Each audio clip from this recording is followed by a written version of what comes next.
the singleness today and having this first summit of the year. I'm really happy, and I don't know. When I was called upon, I was called to do this to our guest, special guest, that called me. I penned some things down and went to the site to browse and all that. But on the second thought, I said I'm not just going to read his profile. Because reading his profile means I'm just trying to be too formal. Okay. But now this is where emotional intelligence plays. I decided that I'm going to do something because it's not just because I know him, but because to a very large extent, the person standing in front of you today has benefited from him a lot. And so it's not just about reading the profile, it's about telling you my experience about Mr. Paul. So I'll start like this. I don't have any script, so mind my use of language and all that. Mr. Paul, as I fondly call him, I've known him for quite a number of years now, and he's someone that I look up to in every aspect. Born 20th of November, 27th of November, I won't mention the year, but on 27th of November. I would say he's a serial winner, and his diligence and commitment to what he does has earned him the table to sit among the kings. He is a disciplinarian, and one thing I want to say is you do not want to see his other side if you are not performing well. If you are underperforming, please don't try to see his other side. So that is to tell you that he is a go-getter, he is a pace setter, and he's a mentor. He is a man that has led men and is still leading men. And,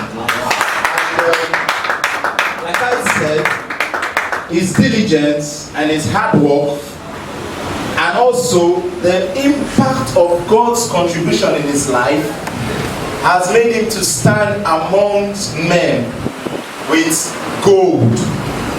Not just national, not just in Africa, but in the world. So please stand and give a round of applause. A round of applause, please. A round of applause. A round of applause as I welcome my own support to address us. Thank you very much, sir.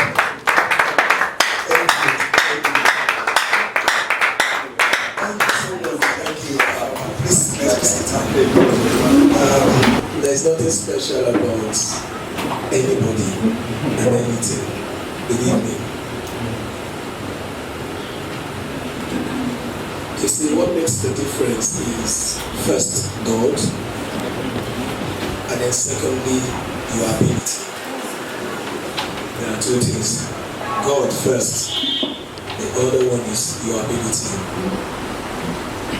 When Prof, I call him Prof, I don't know what you call him.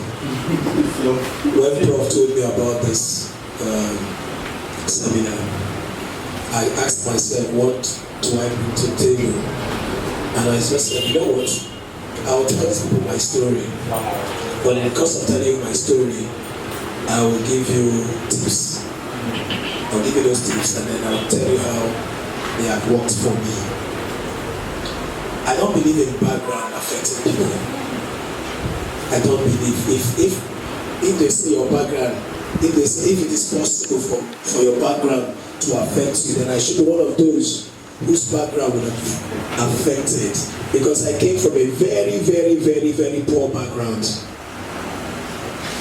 You see, in this Aguda, they know my story. Because I was born a few buildings, a few streets away from here. I'm over 40, but I was born a few streets away from here. So even the land, as I walk on the land, they don't know I'm walking. Okay? And my story is such that when people see me, they will always look at me. Is this Paul? In fact, the Lord don't even know me as Paul. It was later in life they now knew me to be Paul. They know me as Ihani or Ifani. Anybody that calls me Ifani around this area must be somebody who knew when I was born, who knew me growing up.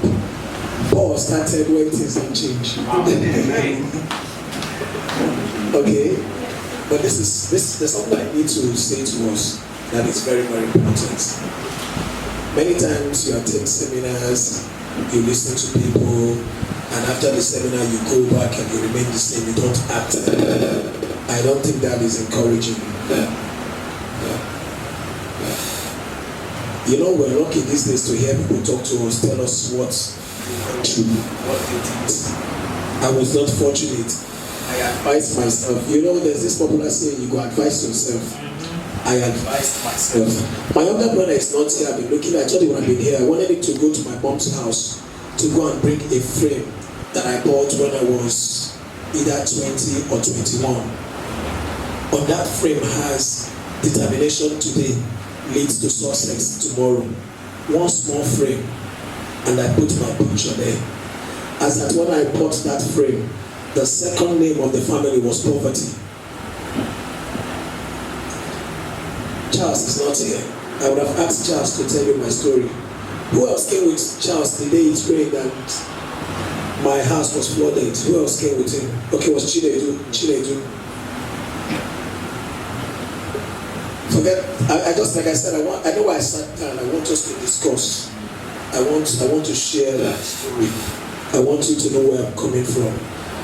You know, it's important to know the level where I came from and where I am right now. They always say from zero to a hero. I want to plead with us. Let us not listen to me, and after listening to my talk, my long speech, obviously going to be a long one. I don't want that after listening you go home and you don't add value, you don't get challenged. Please, no matter what you're going through right now, I can tell you that I may have seen more than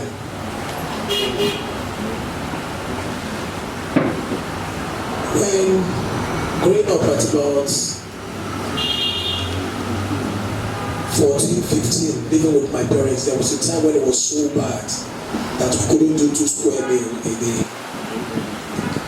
Even one that will do. Do you know what the meal is? My dad will struggle to look for Gary, like we know. The soup, how my mom makes the soup is that she gets the mortar, buys pepper and crayfish, would pound the pepper and crayfish together, add water and salt, and that will be the soup. We'll all eat from that mortar. That was how bad it was. You don't eat in the morning. In those days, we'll have one popular tea they call bungo. How many of us saw it? This is the new generation. Nobody saw bongo. Bongo tea. When you get to ask your parents about bongo tea, that bongo tea, once my dad buys a sachet, you know, my mom will just, bongo tea, it can give you over 5 liters of tea.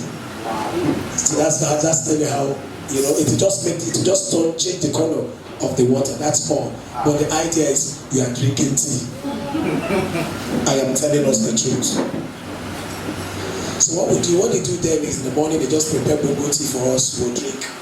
So that it doesn't look like we went out without taking anything. When you come back in the afternoon, you will not eat. Where's the food? We need to wait till my dad comes back in the night. Sometimes he comes back around 9, 10. You know, and then when he comes back, he comes out with one little song to buy Gary that will eat. This lasted for years. Not 1 year, not 2 years, not 3 years, not 4 years, for years.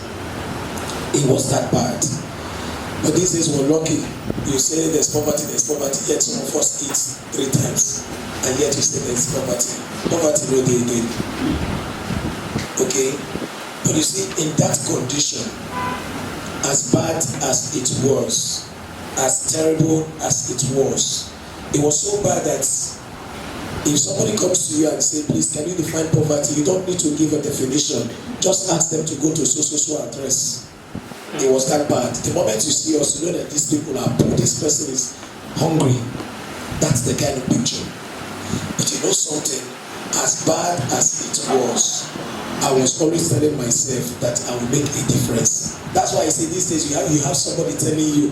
Nobody was telling me. The only thing I was just telling myself is that I must be better. And while I was saying it, my immediate younger brother, Frank, was also saying the same thing. He would just believe that something will happen. We didn't know how it was going to happen, but we just believed. We were speaking to ourselves. We were telling ourselves that we must make a difference. And by God's grace, today, both of us have made a difference. Today, he's a manager with Citibank. Citibank is an American bank. But I remember in those days, I remember when he was schooling at Unilag, I remember how difficult it was. I have a lot of stories that if I tell you here, you will cry. I don't want to go into detail. You know, my father was not, he was doing well at some point. You know, this is happening in life. He was doing well, he struggled, managed to come to Lagos. At some point, he started marketing drugs. From marketing drugs, he raised money, bought a car. After buying a car, he stopped working for the company because he felt that, look, I was one who would go to Idumota to go and buy the drugs. I will go and distribute, I will do everything. At the end, I just earn the salary. That since I'm the one doing everything, I can start my own. And that was how he raised money, started his own. Before you know it, he had a second car. He was doing well. But guess what? When you are not trained to manage money, you are not trained. So before you know it, everything started falling apart. Because he didn't have that training, he didn't know how to manage money. It goes beyond selling a product. Your earning revenue, how do you manage, how do you grow your company? He didn't have that idea, so it affected him and he went down. Now, in this our poverty state, he has a younger brother, a medical doctor, their last born, very intelligent. But his children too have grown up. Now, guess what? Instead of my father, from the little he was making, instead of him to train us, the children, pay our fees, he was rather spending money on their last born. And when we talk, he will say, relax. When this man graduates as a medical doctor, he will come and tell you people. And that was how he ended up training the last born, who is today a medical doctor. But after graduating as a medical doctor, he didn't do anything for any of us. And funny enough, when he was doing it, somebody who happened to be a close friend to the family came to him one of the days and said, you are making a big mistake. This is a different family. This man, this your younger brother, is a different family. That the day he marries, he will go his way. Stop all these expenses, and my father lost it. He called the woman a witch. You want to come and scatter my family, blah blah blah. When it happened, that's one thing I like about my father. When it happened, my father went back to the woman and said, I am sorry about what I did some years ago. But all the same, we thank God. Now, how did I get here? You see, the problem we have today is that many of us don't have vision. The first thing is vision. Emma, permit me to say what I want to say now. When I started my business from a shop along this road, number 51 at Daytona Street. It was a shop. I didn't go there that I wanted to rent a shop. I was doing my things from home, but at a point I felt I needed to have an office. So I went to 51. I used to have a friend who is at 51. Let me not tell us what I had already spent money on accommodation, but let me not go there. I went to that friend at number 51 who has a video club. I wanted to say to her, please, Tope, can I share this shop with you? But instead of saying that, what I said was, is there a space in this place? And luckily for me, 2 days earlier, somebody had moved out. And that was how she directed me to the agent in charge. Then, when you need accommodation, you pay 3 years. But the person who left had paid for 3 years. 2 years did not open the shop. So the owner came and said, no, this shop should not be locked. You have done 2 years. The remaining 1 year will get somebody to take it. So they opened it and then I came. And that was how instead of sharing the shop, I paid for that place.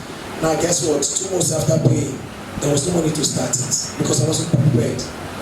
But let me cut the long story short. From that place, I spent some years there, grew my business, and I moved over to this place. You see this place that used to be my office. This place used to be my office. No, serious. When we came here, it's not fantastic right now. This place was not fantastic, but it was terrible. It was worse than this. But you know something, after spending a couple of years here, I moved from this place to another apartment just down the road, a duplex. I went there as a tenant. But within a few years, I became the landlord of that place. I said something about vision. I just told the story that I want to bring in the vision. The first thing is vision. Vision is important if you want to succeed. In anything you want to do. You know, sometimes I see very beautiful women who are not married.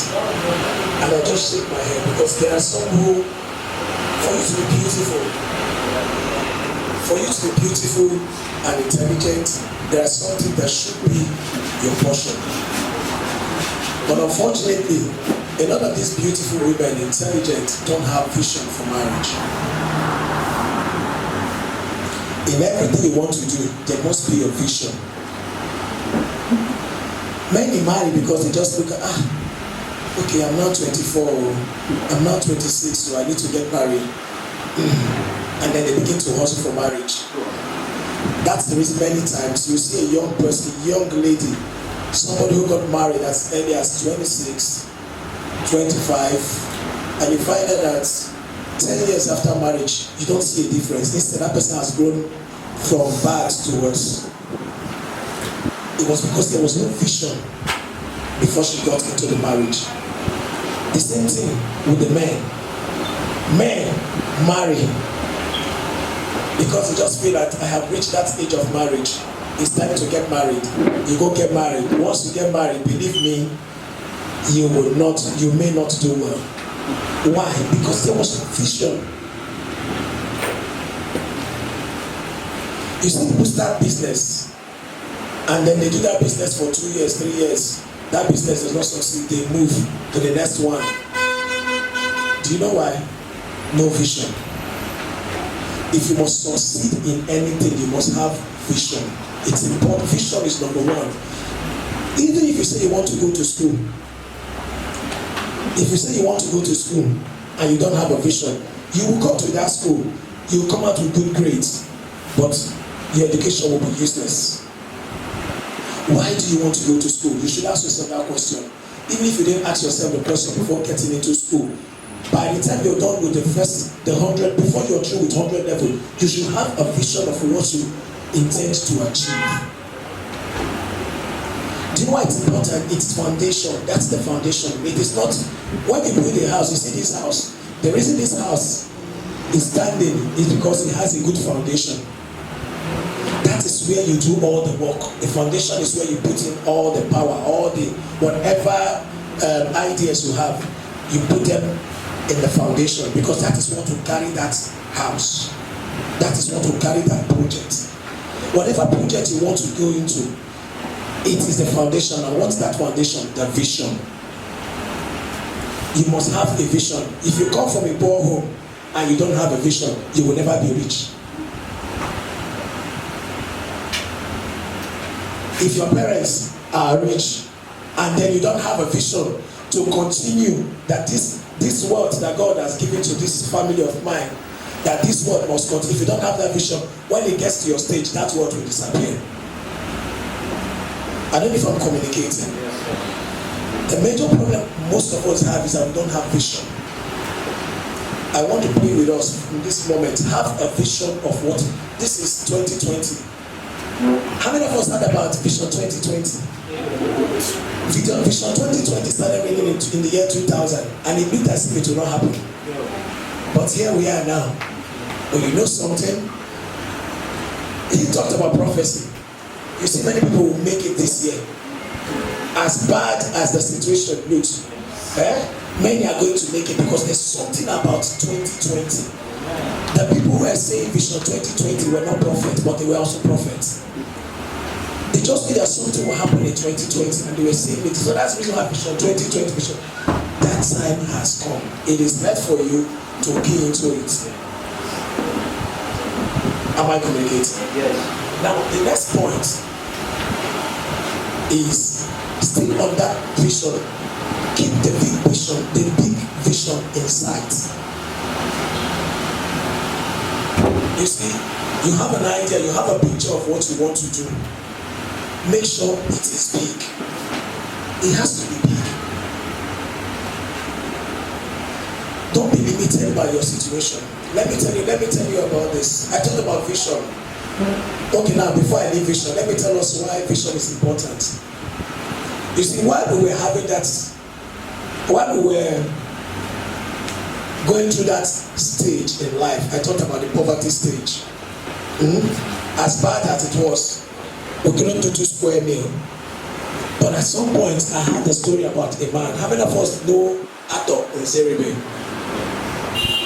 Growing up, one of the days, I just heard one story that there's this popular ice cream called fan milk. Do you know about it? Somebody just said to me that this fan milk was owned then, I don't know about now, was owned by Ato Zeribe. That he did business with one foreigner. And then he duped people. I said, how did this happen? They said that when the foreigner brought the idea to the country, they wanted to produce ice cream. And then Aton Zeribe came out. So while they were discussing, the man said, what do we call this business? Aton Zeribe said, we'll call it fan milk. And the man asked, why fan milk? He said, fan, so that you know this is, we call it ice cream. When you take it, you feel relaxed, you know, fan, something. He just explained and the man accepted. And then the business started. 2 or 3 years into the business, one of the days, the people came to office and they saw a sack letter from Aton Zeribe. And they laughed. This was the story I heard. And they laughed. What's the meaning of this? We are the owners of this business. You're just a partner. Aton said, no, I am the owner. How are you the owner? They went to court. When they asked Ato how he became the owner of the business, he said, the business is his name. What do you mean? He said, that fan means Francis Ato Nzeribe. Wow. And then when he brought out documents, from what I heard there, when he brought out documents, it turned out to be that now this man get business.